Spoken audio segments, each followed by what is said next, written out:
in a tight election, every vote counts, of course. And this midterm election in the US next month could be a nail-biter in many races. So candidates are making a very big push to get young people out to vote. Now, we know that 18 to 24-year-olds overwhelmingly voted Democratic in 2016 for Hillary Clinton.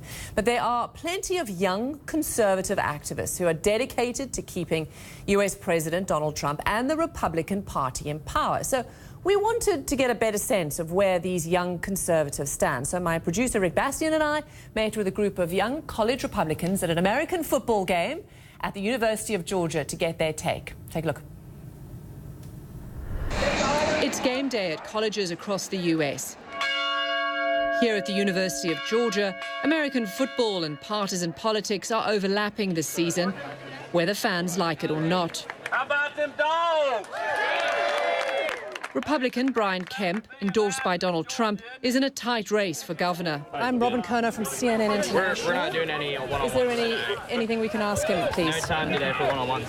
The Kemp campaign told us they weren't giving interviews. But at this pre-game event for college Republicans, we met a former student-turned-politician who was happy to talk to us over a good old plate of Southern barbecue. As you can imagine, on a campaign trail, you get a lot of barbecue. Houston Gaines is 23 years old and a Republican candidate for State House. I hope we can bring a fresh perspective and some new ideas. In 2016, a majority of young people voted for Hillary Clinton. Now that Donald Trump is president, up-and-coming Republicans are managing the impact of his policies and his personality. I think a lot of people wish that the tweets weren't always what they are, but when you look at policy, I think that's where that's ultimately what matters. Other Republicans have tried to focus on what they say the president is handling the best. The economy is important to me. It's about policies, and character isn't our issue. So you're willing to excuse a lot of the tweets and a lot of, say, the comments around Charlottesville because of the policies?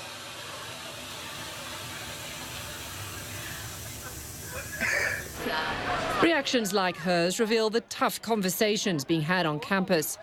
Carter Chapman is helping to organize student Republicans. They like the tax cuts that were passed. They like the idea of keeping conservatives on the Supreme Court.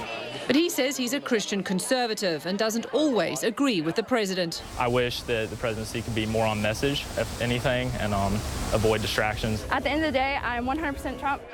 Savannah Simpson is 18 years old, and she'll be voting in her first election. Yes! Oh my goodness, I'm so excited.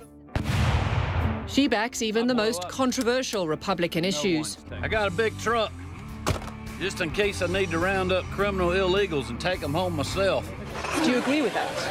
I agree, yes. I think that my family, they work very hard, and they work fair, and they earn their money. And so I think that if you're wanting to come to the U.S., I am here to welcome you, but I believe there's a right way to do it.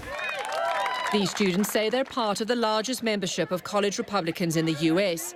Despite that, they do have concerns Democrats are seizing momentum.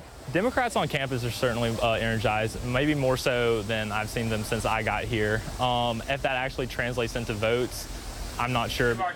And candidates for governor, like Brian Kemp, don't want to take any chances. We got to work hard because they are. We got to make sure that we get the vote out.